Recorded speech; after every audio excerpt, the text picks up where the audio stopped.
I'm inviting you to shop on TracksMyT.com. You're gonna find this monster 3-kilo Cuban and 1-kilo bracelet, but we also got our team you could live chat with, you could DM, and I stand behind every transaction personally.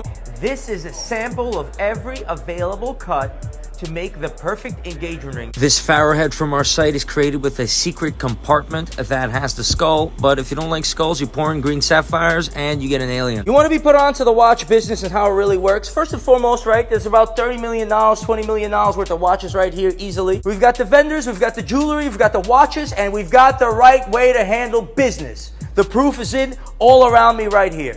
All right, 64 West 47th Street, or shop TracksMyT.com and live chat. And we're not going to sit here and try to finagle a deal so I could stuff my pockets. We're going to do business and we're going to plug you in. When you walk through the door, these people are here to help you. They're not greedy, I'm not greedy. And that's the most important thing. The most important word is not Rolex or Patek Philippe. It's greed. Watch out.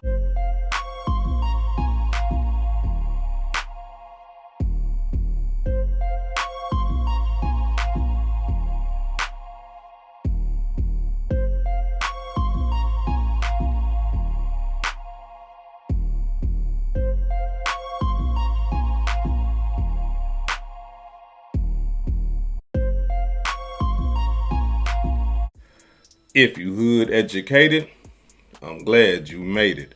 Allow me to unfold my knowledge, wisdom, and understanding from a hood brother's point of view to all of you here, there, and everywhere. Now check me out. Now everybody's going crazy about this plea deal that YFN Lucci just accepted. And I gotta be 100 with y'all. It is one of them deals that make you say, man, like, bruh, like, how did you get that deal? Like, what type of negotiations went on in that demonstration? You know what I mean? But at the same time, this type of stuff happened in the criminal judicial system, and allow me to break it down the best way that I can. But before we get into the plea, let's talk about how did we even get here.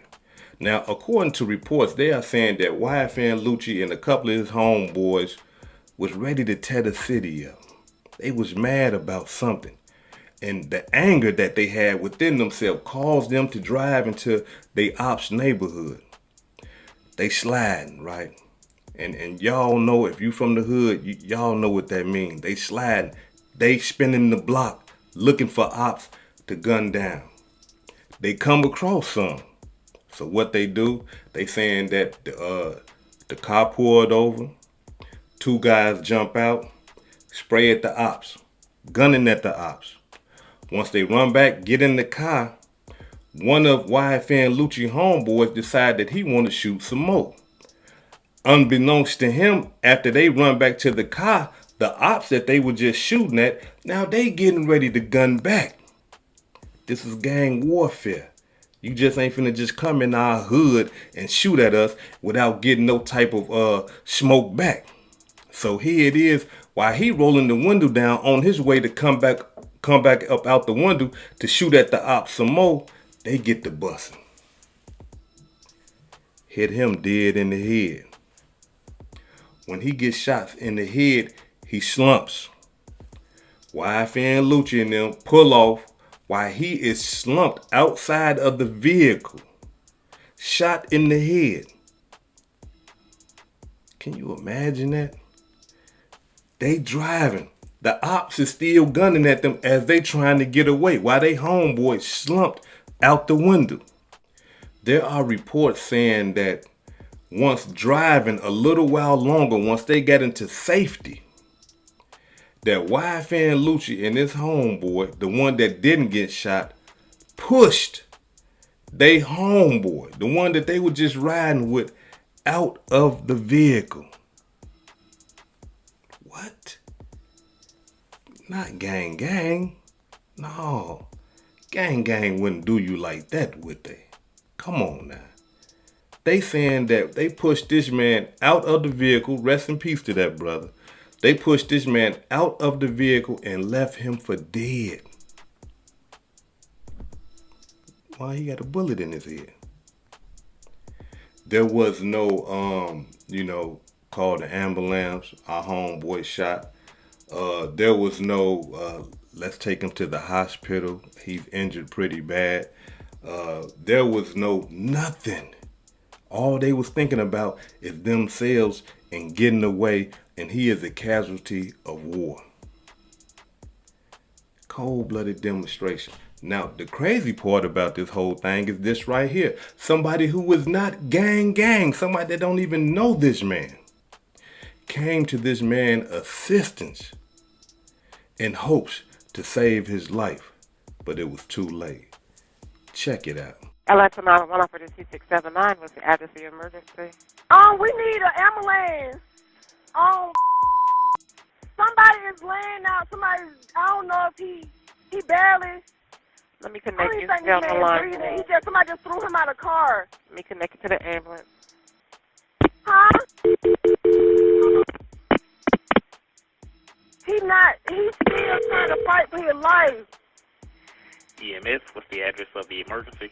Baby, can y'all please get an ambulance here? This man is dying. He's shot in the head. He just took his last breath, man. What street are you on, ma'am? Can you give him your location, please, for the ambulance to give the guy some help? No. What is this address? Man, this man just took his last breath, man. Man, we have help on the way already. Tell me exactly what happened.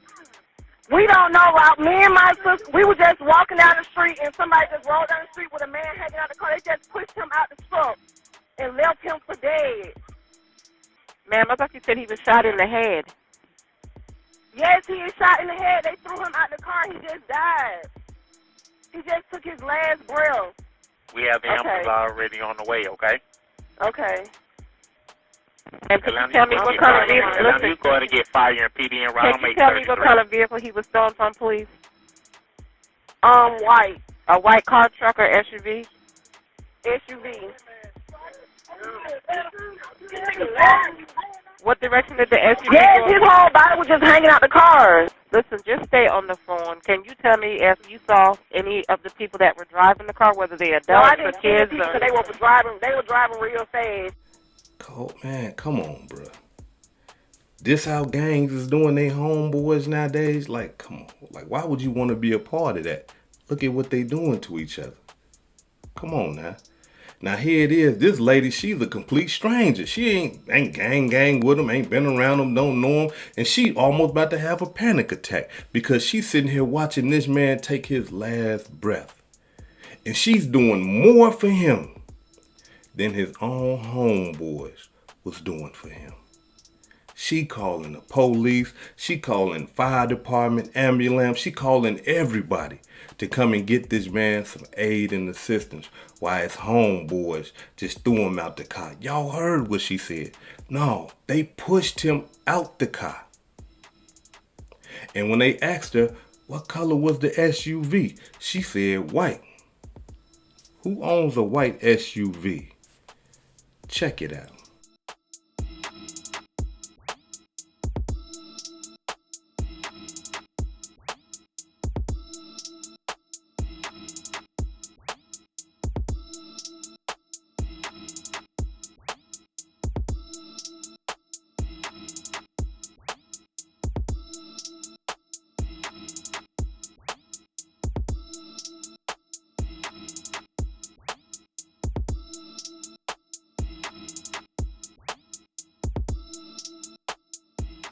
Now, as y'all can see, that's YFN Lucci in that white Maybach. Now, here it is. After all this came out, the police got video footage. They put it together. And through this video footage, they seen who white vehicle that was, and they got the license plate number and traced it back to YFN Lucci. So now he's on the run. They want him to come in. He turns himself in. Once he turned himself in, they charged YFN Lucci with felony murder. Yeah. Aggravated assault. Yeah. Gun possession while committing a crime. Gang terrorism. Gang terrorism? That's what they call it down there in Atlanta. Gang Terrorism Act. Yeah. They had him charged with all that. But while he's sitting in the county jail, then they come hit him with a RICO charge. Damn. Everybody and their mama, I'm talking about even me, I'm like, Lucci gone, bro. The brother talented, got good music. He done threw his whole, it's over with for the brother. He done. All those serious charges. The man looking at life in the penitentiary. Sean Bennett. I'm sorry? You're charged with 4 felonies. Mr. Finley, Mr. Banks, are you waiving sounding of the charges, or would you like me to read the charges? We're waiving. All right, and have you informed your client of the charges against him? We have, Your Honor. I'll point to Your Honor that there is a series of 3 warrants to entertain, one ending in 1-4 that is felony murder, and then 1-3 and 1-5, which are the underlying aggravated assaults. Here is the triggering mechanism, obviously, is the aggravated assaults. On their face, 1-3 does not in any way allege that Mr. Bennett is the perpetrator of aggravated assault, or for that matter, the party to the crime of aggravated assault, and therefore making 1-4 felony murder as to that allegation impossible. The same thing with 1-5. His proximity in a vehicle to someone with a gun is not what establishes aggravated assault. Detailed in the face of the warrant is his roles, specifically in the conduct that gave rise to the aggravated assault, and then subsequently the felony murder, which will include him allowing the occupants of his vehicle, him being the driver of the subject vehicle, to actually get out of the vehicle, fire multiple rounds, and then drive off with those occupants. So based on what the court has before it in the affidavits for all the warrants, there's more than enough to continue on and to find probable cause at this juncture. Mr. Bennett, because of the COVID crisis, I'm not able to tell you when your next court date will be. You will receive notice of your next court date from the jail. Is there anything further on this case from the state? No, Your Honor. Now, as y'all can see, right, I'm talking about, hey, it wasn't looking too good. But now here it is, right? This man right here somehow got a deal that is out this world. Is something that I have never seen in my 900 years of living on this earth. I ain't never seen nothing like this. And that is what's causing a lot of people to entertain the thoughts that in his negotiation, there must have been some type of, you give me this, I give you that, right? A lot of people are speculating and assuming that, hey, this guy right here must be snitching. After doing my homework, after digging deep, doing good research, for all of you who believe that this brother has told on somebody or in his plea agreement agreed to snitch on somebody, the hood educated lie detector test has determined that that's a lie. Been so many rumors on the internet that this negotiated plea, that we are soon going to see him as a star witness in the YSL case. What can you tell people there? Anybody that says that's a liar, we all just went to court today, clear as day. There is no cooperation in the YSL case. He will not be testifying in that case. Anybody wants to subpoena him, we'll file a subpoena to quash that subpoena. He wants nothing to do with that case. He's made that clear for 3.5 years. He has said he knows nothing and he will not participate in that case, and he's steadfast, and through 3 weeks of jury, he ain't tell on nobody. He worked the system. He worked his move. Now this how it went. He took a plea for 20 years. 10 years to serve out of that 20 years. Hood educated. We don't know nothing about how that stuff works. Break it down for me. All right, I got you. Look, what that means is that he only can do 10 years in prison out of that 20 years. And the other 10 years he must do on probation. The cold-blooded part about it is that he already did 1/3 of the sentence. That's how much he was supposed to do anyway. So in 3.5 months, when he go up for parole, he can be released. And in his deal, the prosecutor has agreed not to fight it. Not to fight the fact that, Yeah, you know how, because, you know, when you go up for parole, prosecution can come up there and say, nah, we don't want him to get parole. He's a violent criminal. He this, he that. They agreed not even to fight it. Now, when I heard this, I said, man, bro, is YFN Lucci telling on somebody? Who did he tell on? He was just in the RICO. The man was facing a murder charge. Gang, all this. But then after doing my homework, this is what I come to understand. The man pled guilty to 1 count of violating the Gang Terrorism Act. That's all he pled guilty to. So what does that mean? I mean, let me break it down for y'all. In his plea agreement, in his negotiations, he didn't plead guilty to no murder, so he ain't got to talk about the murder that happened with his homeboy. No aggravated assault, nothing with the gun. He didn't plead guilty to none of that. So that means that he don't have to talk about none of that. Because those of us who know that take pleas, when you got, you know, co-defendants, usually when you take a plea, the prosecuting attorney want to know the great details about the case, what you did and what your co-defendant's roles was, so that they could, you know, use you against each other. But it didn't go like that. His lawyer is intelligent, smart. I'm talking about, man, real intelligent. So here it is, YFN Lucci finna be on his way home. I'm talking about after looking at life in the penitentiary. Now, allow me to say this right here. And I'm talking about, man, y'all need to hear me out. For all you young brothers and you classic men that thinking that's gangster, man. You know, man, see, this how you do. You just keep your mouth shut. Brother, it don't work like this all the time. This right here is what we call abnormal. This does not happen all the time in the criminal judicial system. When you looking at time the way that this brother right here was just looking at time, you going to prison for a long time for something.